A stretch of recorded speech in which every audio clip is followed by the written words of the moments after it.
Bueno, veamos otra de las propiedades, la contrarrecíproca.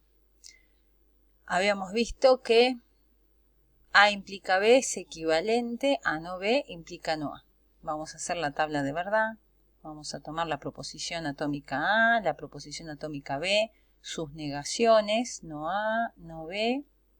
La implicación, A implica B. La implicación no B implica no A. Y vamos a ver qué pasa con el bicondicional. A implica B. Si y solo si no B implica no A. Vamos a ver que este bicondicional es efectivamente una tautología. Así que vamos a asignar los valores de verdad. Verdadero, verdadero, falso, falso. Verdadero, falso, verdadero, falso. La negación de A. Falso, falso, verdadero, verdadero. La negación de B. Cambiamos los valores de verdad a B. La implicación. A implica B. El antecedente verdadero y el consecuente falso. Lo tenemos aquí, en la segunda. ¿Sí? Antecedente verdadero y consecuente falso. Ese va a ser el caso donde la implicación sea falsa. En el resto de los casos va a ser verdadera. Vamos a ver la implicación no B implica no A. Ahora el antecedente es no B y el consecuente es no A. Entonces tendría que fijarme en el caso donde el antecedente sea verdadero y el consecuente falso. Se da en este caso y en ningún otro más, ¿sí? Porque en el otro donde es verdadero el antecedente, el consecuente también es falso. Y en los otros casos el antecedente no B es falso. Así que ahí vamos a tener falso y en el resto de los casos es verdadero. ¿Y qué pasa con el bicondicional? Ahora me voy a tener que fijar en el valor de verdad de estas dos columnas, de esta y de esta. Y efectivamente, toman siempre el mismo valor de verdad. Son las dos verdaderas, las dos falsas, las dos verdaderas, las dos falsas. El bicondicional es una tautología y entonces A implica B es equivalente a no B implica no A y probamos entonces la propiedad contrarrecíproca. Otra propiedad interesante es la definición del condicional. A implica B es equivalente a la negación de A y no B. Vamos a ver que efectivamente son equivalentes. Vamos a comenzar haciendo la tabla de verdad, asignándole los valores de verdad a las proposiciones atómicas. Vamos a hacer la columna para la negación de B, entonces vamos a cambiarle los valores de verdad a B. Vamos a hacer una columna para la implicación A implica B, que era siempre verdadera, salvo cuando el antecedente, A en este caso, es verdadero y el consecuente es falso. Entonces ahí es falso y en los otros casos es verdadero.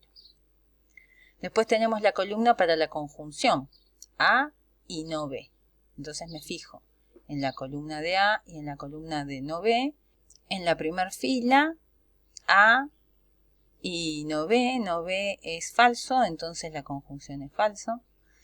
En la segunda fila, tanto A como no B son verdaderas, entonces la conjunción es verdadera. Y en la fila 3 y 4, A es falso y entonces la conjunción es falsa. Después voy a hacer una columna para la negación de la proposición anterior, la negación de A y no B, entonces le cambio el valor de verdad a la columna que hicimos recién. Así que acá va a ser verdadero, falso, verdadero y verdadero porque estoy considerando la negación de estos valores de verdad. Y finalmente me fijo qué pasa con el bicondicional. El bicondicional de esta proposición, A implica B, y de la proposición negación de la conjunción. Entonces me voy a fijar en esta columna y en esta columna. Voy a tomar esos valores de verdad. Cuando el bicondicional es verdadero, cuando ambos valores de verdad son iguales. En la primera fila ambos son verdaderos, entonces el bicondicional es verdadero. En la segunda fila ambos son falsos, entonces el bicondicional es verdadero. En la tercera ambos son verdaderos y en la cuarta ambos son verdaderos. Nos da siempre verdadero. Quiere decir que A implica B y la negación de A y no B son equivalentes. Como son equivalentes, yo puedo escribir en forma equivalente A implica B, o podría escribir la negación de la conjunción, ¿sí? Y es cierto, cuando el condicional es verdadero, cuando no se cumple, que A sea verdadero y B sea falso. Y usando las leyes de De Morgan, también podría ser distributiva de esta negación y considerar la negación de A o la negación de B, que habíamos dicho que esto a su vez era equivalente a la negación de A o B, ¿sí? La doble negación de B sería B. Entonces tengo estas maneras equivalentes de representar el condicional.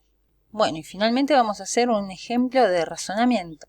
Nos damos cuenta que es un razonamiento porque aparece este símbolo que nos separa las premisas. Y a su vez las premisas están separadas por comas. Entonces tenemos tres premisas. Acá tenemos esta premisa 1, que es un condicional. Esta premisa 2, que es la negación de B. Esta otra premisa 3, que es la conjunción de C y A. Y la conclusión que se encuentra a la derecha del símbolo, por lo tanto, es la implicación B implica A. Entonces, para determinar si el razonamiento es válido, lo que tenemos que ver es si la conjunción de las premisas implican lógicamente la conclusión, es decir, si esta forma proposicional es una tautología. En caso de ser una tautología, el razonamiento es válido y en caso contrario, no lo es. Bueno, acá armé la tabla. Los valores de verdad para A, B, C, no B, que es la premisa 2, B o C. A implica B o C, que sería la premisa 1. Esta es la premisa 2, la premisa 1. C y A, que es la premisa 3. B implica A, que es la conclusión. Acá tendríamos la conjunción de las premisas. Acá, conjunción de premisas. Y acá, en la última columna, la conjunción de las premisas, que sería todo esto, conjunción de premisas, implican la conclusión. B implica A. Esta última columna nos tendría que dar una tautología. Entonces comenzamos asignando los valores de verdad para las variables. Tendríamos verdadero, verdadero, verdadero, verdadero, falso, falso, falso, falso. Tenemos 8 filas porque son 3 las proposiciones atómicas o variables. Como son 3, el número de filas es 2 al cubo.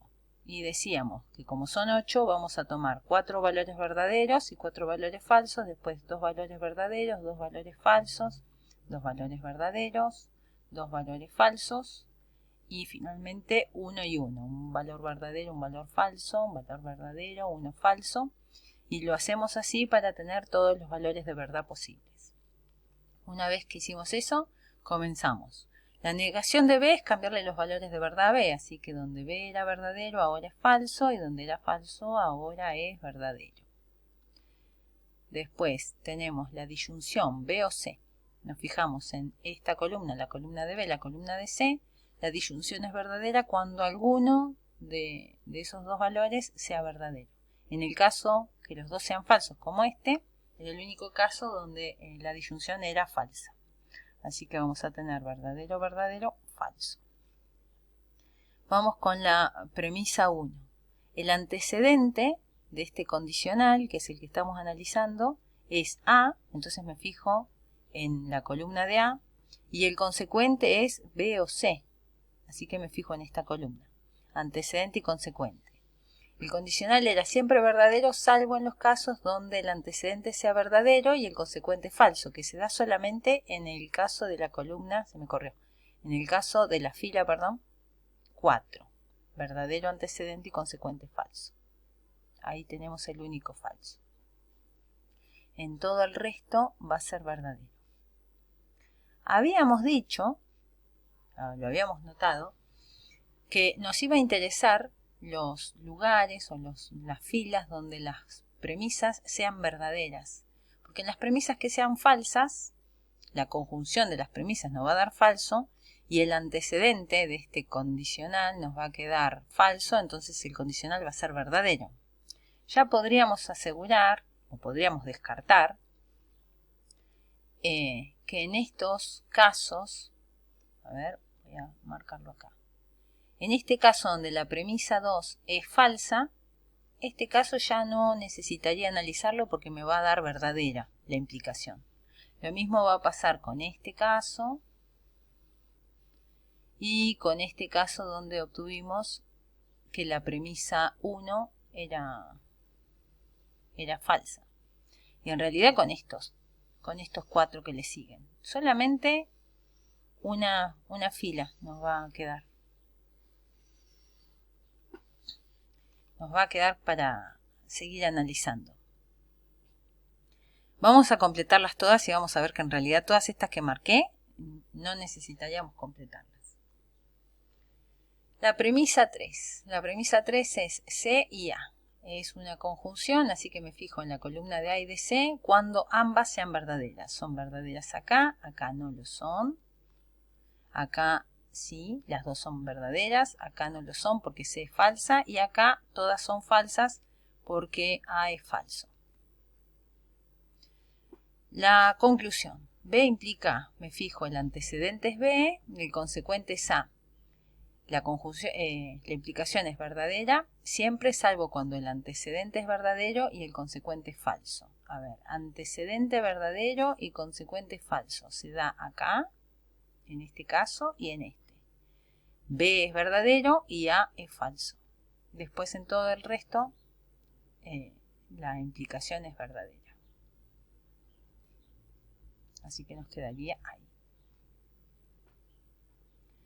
Finalmente, la conjunción de las premisas. La conjunción de las premisas me tengo que fijar que las 3 premisas sean simultáneamente verdaderas. Acá no era verdadera la premisa 2, así que esta premisa es falsa. La conjunción de las premisas es falsa.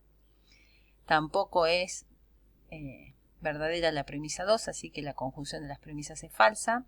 En este caso sí, la premisa 2, la premisa 1 y la premisa 3 son verdaderas, así que la conjunción de las premisas es verdadera. Y en el resto de todas las otras filas, la premisa 3 es falsa, así que todas estas otras son falsas. Ahora bien, lo que queremos analizar, que es la última columna, que decíamos que, a ver, lo voy a marcar. La conjunción de las premisas implica la conclusión, o sea, el antecedente de esta implicación es la conjunción de las premisas. Me tengo que fijar en esta columna. Y esta columna son falso implica, por ejemplo, en la primer fila, falso implica verdadero. La implicación es verdadera. Antecedente falso, consecuente verdadero, la implicación es verdadera. Siguiente columna. Antecedente falso, consecuente verdadero, es verdadero. La tercera columna, verdadero implica verdadero, es verdadero. La siguiente fila, falso implica verdadero, acá está. Falso implica verdadero, es verdadero. Falso implica falso, es verdadero. Acá llegamos al resultado que quería, ¿no? No importa, fíjense acá. Falso implica verdadero o falso implica falso, la implicación nos queda verdadera. Que era lo que decíamos, ¿no? Cuando el antecedente es falso, no importa el consecuente, la implicación es verdadera y entonces nos queda una tautología seguro en todas las líneas que yo marqué como celestes. No haría falta analizarlas. Así que bueno, nos quedó una tautología y decimos entonces que el razonamiento es válido.